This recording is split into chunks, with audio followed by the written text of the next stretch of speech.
Posledných 5 kusov tričiek PCX 125 len do konca mesiaca, takže ak ešte nemáte predobjednávku, tak určite odporúčam, ale pretože sa to rýchlo míňa, je len 20 limitovaných kusov a v máji vás chcem vidieť čo najviac v týchto tričkách, budem mať krásnu fotku. Posledných 5 kusov len do konca mesiaca, poďme na video. Akú motorku do 1000 cm3 by som si vybral práve ja, keďže budem prechádzať zo skútra na motorku, tak som pre vás vybral a natočil video, ktorú motorku by som si vybral ja. Vy viete, že som spomínal nejakú Forzu 750 kedysi, ale rok stále omielal dokola, alebo 2 roky dokonca.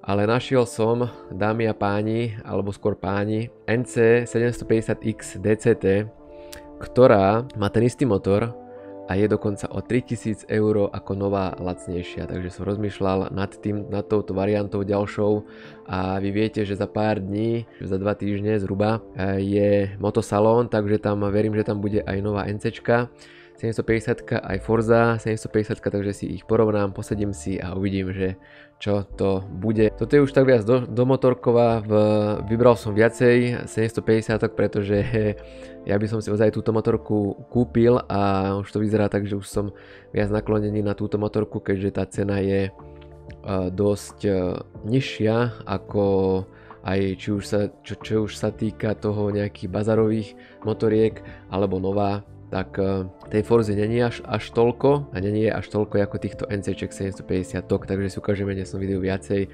Ak by ste mali aj vy záujem, kľudne mi dajte vedieť do komentáru, ako máte motorku, ako máte vysnívanú motorku, pretože vám ukážem aj čo je môj motorkový sen od Hondy, tak sledujte ďalej video. Takže je tu tá NCčka 750, je tu za 5,5 tisíca, myslím si, že je fajn cena, teda zas je dobré ísť vždy osobne odviesť sa, ak teda niektorí pýtajú plnú zálohu proste na odvezenie, že zase chápme, že keď človek na tom padne je zle, ale týmto malým pridávaním štítkom, neviem, nie, to je také, už keď mám motorku, tak už by som chcel, buď kúpim jedno veľké plexi, tak je to na vás, no ako sa vám to páči, až tak motorka má voziť a nie aby vyzerala, ale aby ste sa odvedli ďalej, ale aby aj vyzerala, takže to je nič. Za 5,5 si myslím, že je akože fajn cena a poďme si ukázať ďalšie, má tu 28 000 2018, nová stojí myslím 8,5 alebo do 9000, ak je teda v dobrom stave, tak fajn cena. Ďalšiu tu mám 750X DCT znova za 4600, ešte bude nejaká, tu už je aj s kuframi, čo je super, tak tu by som si to nejako predstavoval, nemusí byť tá farba, ale chcel by som ani vyhrievané gripy, ani dokonca USBčko by nemuselo byť, ale ja teda, keď cestujete, viete, že cestujem, tak mám rád zadný kufor a bočné kufre. 62 000, pri motorke si myslím, že to nie je až taký nájazd, videl som videá, kde chalaniska mali 120 000, 150 000 na motorkách, pekná zase tento štít, no budíš, dobre. Čo sa mi páči a čo aj neskôr vo videu spomeniem, je toto, myslím, že vpredu, tento predný, čo máte pred sebou, namiesto nádrže, taký predný odkladací priestor, k tomu sa ešte vyjadrím neskôr. Pekná motorka, turistická, zadný kufor, bočné kufre, úplne super. Čo tu je ešte, 62 000, teda 6-stupňový automat 2014, trochu staršia od predchádzajúcej a vyhrievané rukové teplexy zvýšené plus pôvodné. Neviem, vždy ísť sa pozrieť, ako vyzerá na škrabance, na to, ako chodí a tak ďalej, takže je to za považenie, ale OK. Bral by som ju, išiel by som sa určite minimálne na ňu pozrieť, ako vyzerá. No a ideme k môjmu motorkárskému snu v tomto živote, dúfam, že zažijem raz a že si ju kúpim, je Honda Goldwing. Stretol som pár pánov, takých starších už v dôchodkovom, až jemne pred dôchodkovom veku, že normálne mali aj zraz, keď sme išli do Rumúnska, tak v Bánovcách na Goldwingoch, bolo hádam 5 Goldwingov a jeden ten taký s 2 kolesami vzadu.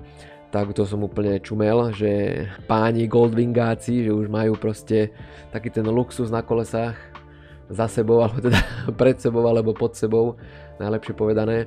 Takže toto je môj motorkársky sen, 27 900, no. Takže auto sa môže strčiť viete kde, ale tak toto mať, nemyslím, že tento kúsok priamo, ale proste Goldwinga minimálne v takomto ročníku nejakom, aj keď to bude za 10-15 rokov, do 5 rokov starého Goldwinga by som chcel kúpiť, aby to zase trošku vyzeralo a aby to nemalo zase moc najazdené. Tento Goldwing má len 3300 km, 93 kW DCT 7-stupňový automat.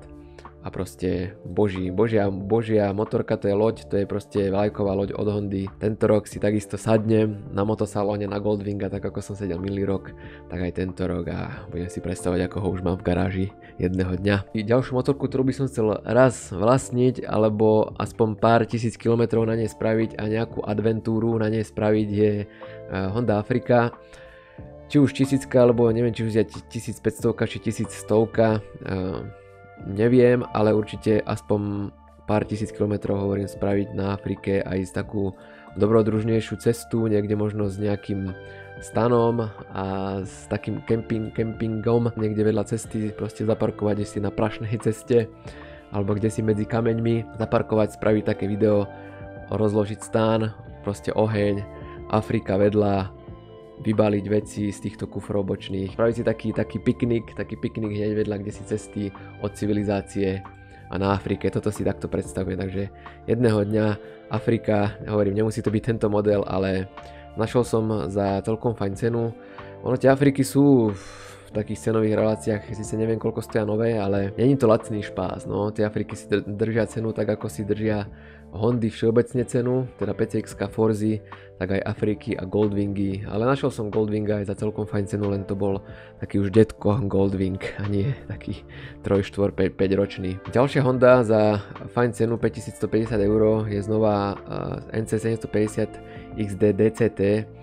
Je to, nenapísali ročník, neviem prečo nepíšete ročník, milí inzerenti, že ďalšia NCčka aj s bočnými kuframi, takto nejako si predstavujem, že kúpim a budem mať NC750, pokiaľ nebudem mať teda Forzu, pokiaľ sa rozhodnem pre NCčko, tak bočné kufre, zadný kufor a proste ísť Európu, takéto niečo, takže myslím si, že za 5000 je fajn investícia do cestovania. Ďalšia motorka, čo málo ľudí vie, ale zapáčila sa mi minulý rok na motosalóne v Inchebe. Honda Rebel určite ju poznáte niektorí. Bol tam Indian, na ktorom som myslím nie že sedel, alebo som sa proste videl. Ja som predtým Hondu Rebel vôbec nepoznal, ani som nevedel, že nejaký Rebel existuje. Sedel som na Indianov, išli sme okolo myslím okolo motoriek Indianov a tam bol takýto čoprí typ, že na moju výšku, že toto by bolo ideálne pre mňa, na moju výšku takáto motorečka, ten Indian bol v takejto výške myslím. Tie Indiány majú túto vpredu majú takú tú širokú masku, určite budete vedieť. Tak to vyzeralo také mohutnejšie spredu, ale toto by bolo úplne v pohode na takú víkendovicu. Absolútne nie na cestovanie, len proste ísť.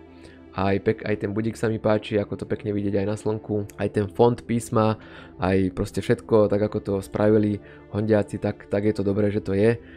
Tak tento Rebel na také víkendové, pohodičkové jazdenie, proste si len tak prtkať a ísť si kde si 100-200 km maximálne. Toto je teda 1100, DCT je aj myslím 500, ak sa nemýlim, ale túto silnejšiu 1100 s automatom, samozrejme, ja len automaty a myslíte si o mne čo chcete, áno, ja si kúpujem motorku, či prvú, druhú, tretiu, piatu, tak to budú proste automaty a hotovo, nechcem nič iné počuť. Len 3500 km, tá cena je trošku vyššia, tam je zdá na Rebel, toto raz tiež v mojej garáži. No a poslednú Hondu NC700X, toto je teda starší model 2012 od tej 750, čo sme si ukazovali v predchádzajúcich minútach. Tu je dobrá cena, 3900 € za 670 cm3, 52 koní, 33 000 najazdené. A tu sa vám vyjadrím, vyzerá tak staršie, áno, ale tu sa vám vyjadrím k tej schránke, k tejto schránke tam, kde máte nádrž, tak tam máte taký odkladací priestor na kľúčik. Čo ma mrzí je to, že to není bezkľúčkové štartovanie, ako má Forza, ako majú Forzy, všetky už aj PCX-ka.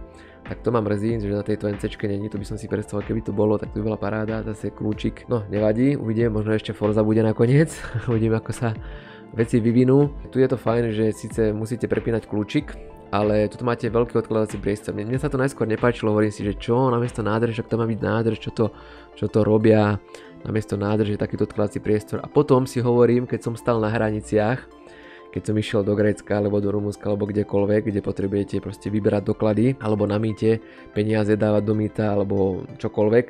Takže toto je veľmi dobré mať tiež normálne aj tam strčený kľúčik a mať naštartované však snad to nevypadne, že tam si normálne dať doklady, nejaké veci dôležité, mobily, nejaké peňaženku a že to je úplne super schránka na takéto veci, keď potrebuješ kde si ísť hneď rýchlo natankovať alebo rýchlo proste peniaze, keď zastavia policajti, no čerto viem, ale keď idem na mýto alebo na hraniciach, na colnici, úplne super vec táto schránka, úplne hneď ma to trklo, keď som takto to vyzerá, nevyzerá to vôbec zle a keď som bol na hraniciach a hovorím si, že toto je presne to, čo by som prijal, vtedy aby som nemusel furt dozadu sa načahovať alebo kde do tých bočných kaps, tak toto by bolo presne to, aby som nemusel schádzať zo skútra alebo z motorky a presne pekne vybrať. Bomba, paráda. A nevyzerá ani tak zle tá 2012, akurát, že no, je to vidieť, že už tie nové modely sú trošku iné a že už nejaký zub času je na tom vidieť, dokonca aj možnosťou financovania, pol roka záruka ešte aj, takže ak by ste mali záujem, tak myslím si, že dobrá investícia do vozenia. No môžete mi kľudne napísať do komentárov, ak ste sa dostali až sem, akú motorku vlastníte, akú plánujete kúpiť tento rok, budúci rok, o 10 rokov, tak ako ja plánujem Goldwinga, tak ako ja plánujem Afriku a Rebel raz vlastniť a takisto možno NC alebo Forzu. Tak mi dajte vedieť aj vy, čo vlastníte, alebo ste prešli z motorky do skútra. Viem, že ste tu takí, čo ste aj predali motorku a kúpili skúter, hlavne aj staršie ročníky, ale aj mladší ľudia. Dajte mi vedieť, ako to máte vy. Ja to mám momentálne takto, zo skútra by som chcel prejsť na väčšiu motorku, pretože tie dlhé vzdialenosti už má tak trošku, má to svoje čaro, ale už by som chcel trošku pridať a vidieť za 24 hodín, vidieť viac toho posledných petričiek, predobjednávky. Čaute.